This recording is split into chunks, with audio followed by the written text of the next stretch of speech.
madaxweynuhu wuxuu u muuqdaa nin macangaga oo keligii taliya ah qabqable soo daahay oo xilliga kan doonaya Puntland inuu dagaal sukeeyo cagaha u geliyo isagoo u geliyay magaalada Boosaaso waxa saaka ka qarxay oo ilaa ay hadda ka socda dagaal qaraar oo u dhaxeeya ciidamada dawladda iyo ciidanka BSF oo taabacsan agaasimihii hay'adaas Maxamuud Cismaan Diyaano oo madaxweyne Deni uu horaantii bishan xilka ka qaaday balse diiday inuu u hoggaansamo wareegtada madaxweynaha oo uu xilka wareejiyo dagaalku waxa uu ku bilaabmay kadib markii ciidamada dawladdu ay saaka weerareen fariisimo ay kaga sugnaayeen magaalada Boosaaso ciidamada BSF kuwaasoo isla markiiba iska caabiyay wararku waxa ay sheegayaan labada dhinacba inuu soo gaaray xasaare baaxad leh halka dadka rayidka ah ee magaalada ku sugan ay iyagana soo gaareen dhaawacyo iyo dhimasho iyadoo magaalada dhinaca bari aad looga barakacay oo dadku ay u yaaceen dhinaca galbeed wararku waxa ay sheegayaan inay ciidamada BSF ay la wareegeen oo gacanta ku dhigeen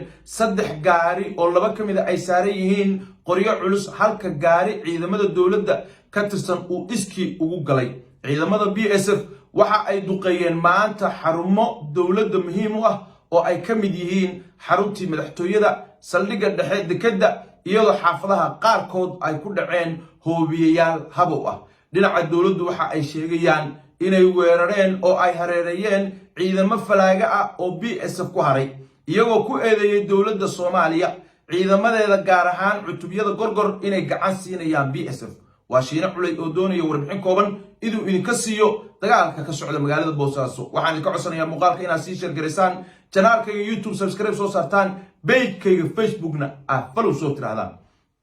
waxa ayaan dara ah iyadoo la og yahay magaalada Boosaaso inay ka badbaaday dagaaladii sukeeye ee dalka ka dhacay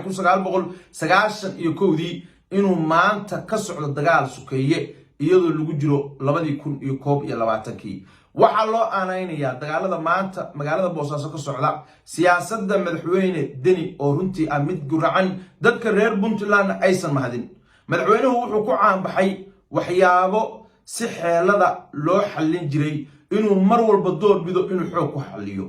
horey Puntland waxa uga dhici jiray in ay taliyaal ciidan ama gudoomiyayaal gobolba ay xilka wareejin waayaan balse markasta waxgaradka ayaa ka howlgali jiray iyagoo ugu dameyntana xal nabadeed lagu dhameyn jiray isimo reer Puntland oo uu hogaaminayo Boqol Burhaan oo isku dayay arrintan inay dhex galaan ayaa ka soo saaray qodobo muhiim ah oo loo arkayay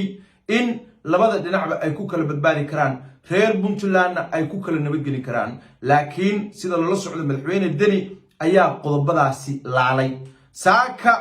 ayuu weeraray ciidamada BSF iyadoo maalmihii ugu dameeyay uu magaalada ku daabulayo wixii ciidan ay Puntland lahayd weerarkaas oo uu ku qaaday BSF sida lagu soo waramayo ma uusan hadin ciidamadiisu waxa ay la kulmeen markiiba iska caabin xoog leh 3 gaari oo ciidamadii dawladda kamid ah waxa ciidanka BSF ay ula wareegeen si xooga 3 gaari laba kamid ah waa kuwo waaweyn oo ay saarnaayeen qoryo waaweyn halka mid uu ahaa gawaarida Soomaalidu ay u taqaano Cabdi Bile gaari kale oo ka tirsanaa madaxtooyada waxa la sheegayaa in dareewalkii waday uu ula baxsaday BSF oo uu iskii u galay khasaaraha BSF soo gaaray ayaa ah mid ka kooban kan dawladda bacdama ay iyagu ku jiraan device oo ay difaac ahaayeen inkasta oo aan la sheegin oo la xaqiijin karin dhimashada iyo dhaawaca labada dhinac soo gaaray haddana waxa la xaqiijinayaa inay tiradu aad u badan tahay oo ay waliba khasaaruhu u badan yahay dhinaca dawladda oo iyagu weerarka ahaa shacabkii magaalada ku sugnaa gaar ahaan xaafadaha lagu dagaalamayo ee dhinaca bariga ayaa qaxay iyadoo dawladda lagu eedeeyay markii hore inay diiday inay shacabku si nabada uga qaxaan guryahooda oo ku khasabtay inay joogaan balse markii dagaalku uu xumaaday shacabka ayaa xoog soo jiiray ciidamadii dawladda iyagoo naf biday dhinaca galbeed iyo xaafadaha kale ee magaalada oo iyaga aan dagaal ka socon walow rasaas habow ah oo hoobiyaal u badan ay ku dhacayaan qaybo kamida magaalada ciidamada BSF ayaa lagu soo waramayaa iyagoo ka faa'iideysanaya tiknoolajiyada diyaaradaha daroonka u ah oo ay sawiro ka qaateen xarumaha dawladda ee ciidamadu ku sugan yihiin inay hoobiyayaal ku duqeeyeen xarunta madaxtooyada saldhigga dhexe iyo dekada halkaas oo ay khasaare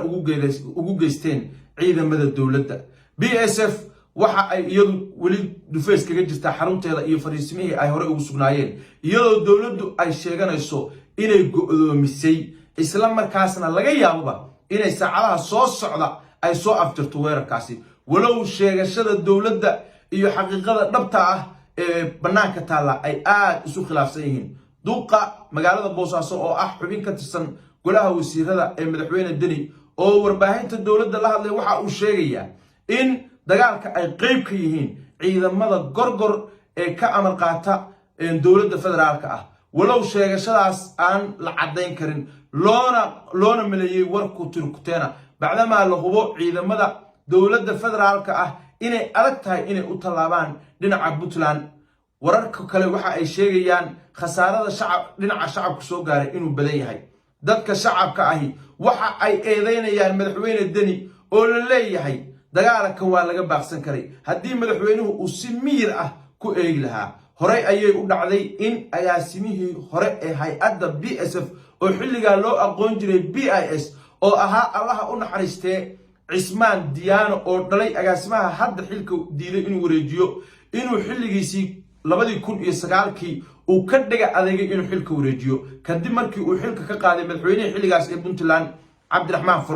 Faroole oo xilliga isku dayay inuu xoog xilka uga wareejiyo waxa markii dambe ku kacay waxgaradka reer Puntland iyagoo ka codsaday inay arinta galaan xal nabadeedna lagu dhameeyo taas oo lagu guuleystay iyadoo agaasimihiina uu si nabadgelyo ah xilka u wareejiyay Puntlandna wax qalalaasa aysan lugaha la gelin Boosaasna uusan dagaal ka dhicin sidoo kale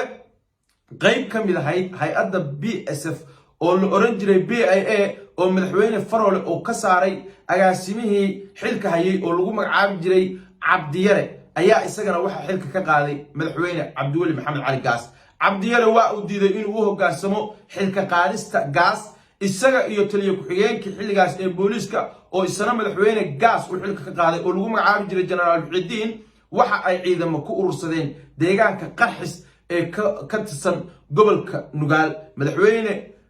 Gaas ayaa isku dayay inuu weeraro oo uu xoog hubka dowladda uga soo celiyo hase yeeshee waan guuleysatay oo ay sameeyeen waxgaradka reer Puntland iyo madaxweynaha Jubbaland ayaa lagu guuleystay in si nabad ah ciidamadii markaas gacanta ugu jiray Muxidiin iyo Cabdiyare ay isugu soo dhiibaan ciidamada dowladda labadaas sarkaalna ay xilka ku wareejiyaan taas oo lagu guuleystay iyadoo wax shida ah aysan ka dhicin labadii sarkaalna waxa xusid mudan inay isaga dameeyeen booliska Puntland oo madaxweyne Gaas sanadkii ugu dambeeyay xukunkiisa oo ciidanka booliska Puntland u magacaabay General Muxidiin halka madaxweyne Deni markii la doortay uu Muxidiin ku bedelay Cabdiyare oo ahaa isaguna taliyihii BIA ee xilliga Gaas ka diiday inuu xilka wareejiyo waa nabadda ay Puntland ku soo caanamaashay Puntland oo runtii aan lahayn ciidamo adag oo dawli ah oo badanaa ku tirsan hubka beelaha gacanta ugu jira ayaa intii ay jirtay waxa lagu soo waday sulx iyo xal masfuur hase yeeshee madaxweyne Deni ayaa u muuqda nin la soo baxay siyaasad taas ka duwan oo ah xoog iyo qarjajac isaga oo horay weeraro uu ugu qaaday hay'ado dawli ah aan la mahadin dildilaacooyinkii iyo dabaaqooyinkii Puntland ka soo gaarayna weli ay la jiifto madaxweynuhu wuxuu u muuqdaa nin macangaga oo keligii taliya ah qabqable soo daahay oo xilliga kan doonaya Puntland inuu dagaal sukeeyo cagaha u geliyo isagoo u geliyay waxaan leenahay reer Puntland tashada isu tanaasula dhibtaasna waxa weeye ilaahay ha idinka dulqaado waa shiina culay oo idin balan qaadaya in isu joogta idinka soo warbixin doono dagaalka magaalada Boosaaso ka socda isagoo ku baaqaya nabadgelyo ilaahayna u weydiinaya reer Boosaaso inuu colaadda ka joojiyo salaamu calaykum waraxmatullaahi wabarakaatuh